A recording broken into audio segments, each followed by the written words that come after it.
Mas mahalin mo si Missy sa pag may anak na kayo. Ito kasi yung stage ng buhay ng kababaihan na magbabago lahat sa kanya.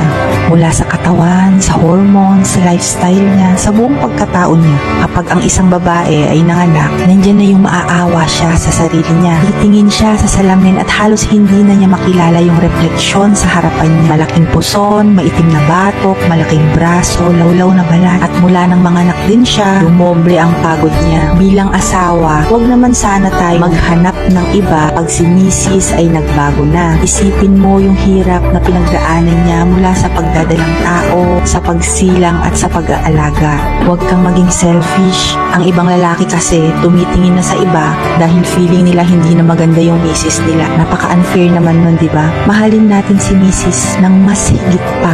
Mas dapat ma-appreciate natin siya.